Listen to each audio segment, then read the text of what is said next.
Eu acho que ninguém tem mais dúvida sobre a importância que os drones passaram a ter na guerra moderna, né?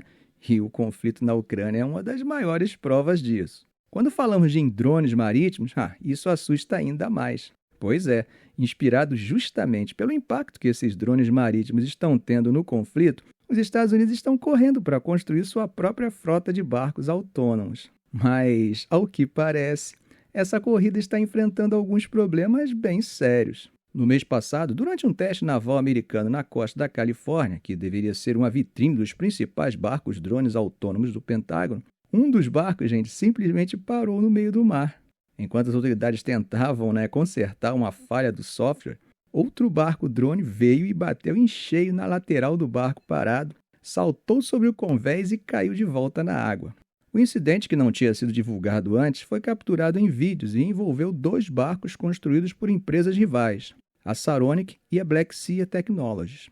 E esse não foi um caso isolado, hein? Semanas antes, em outro teste da Marinha, o capitão de um barco de apoio foi jogado na água depois que um outro barco autônomo da Black Sea, que ele estava rebocando, acelerou de repente e virou o barco de apoio. O capitão foi resgatado e não precisou de atendimento médico, né? Segundo uma fonte com conhecimento direto do assunto, os 2 incidentes aconteceram por uma combinação de falhas de software e de erro humano. Agora, a Marinha, a Saronic e a Black Sea não quiseram comentar os incidentes, né? Gente, os líderes militares americanos estão vendo o impacto gigantesco que os drones marítimos estão tendo na Ucrânia, né? Eles têm dito que precisam de enxames de drones aéreos e marítimos para conter um possível avanço, adivinha de quem? Da China no Estreito de Taiwan. Os drones que a Ucrânia está desenvolvendo, que muitas vezes parecem lanchas sem assentos e que podem carregar armas e explosivos, são principalmente controlados remotamente e custam cerca de $250 mil cada. Isso acaba tornando eles ideais para missões kamikaze que têm sido muito eficazes para neutralizar a frota do Mar Negro da Rússia.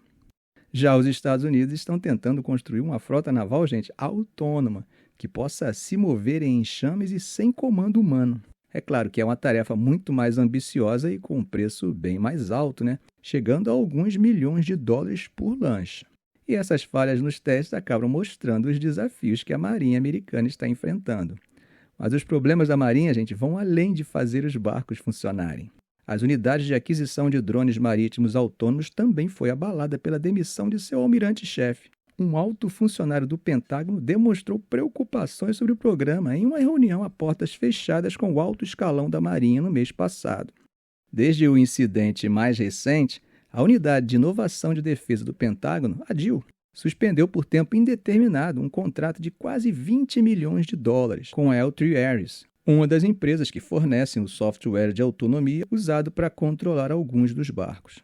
Para acelerar esse esforço, o Pentágono lançou em 2023 o programa Replicator, de $1 bilhão, gente, para adquirir milhares de drones. Mas até agora, a abordagem da Marinha tem enfrentado ceticismo sobre a nova administração Trump. Em abril, a principal unidade de aquisição de barcos drone da Marinha comemorou uma demonstração bem-sucedida do software. Em resposta, um alto funcionário do Pentágono sugeriu que o programa estava duplicando outros esforços e que há mudanças no futuro desse programa.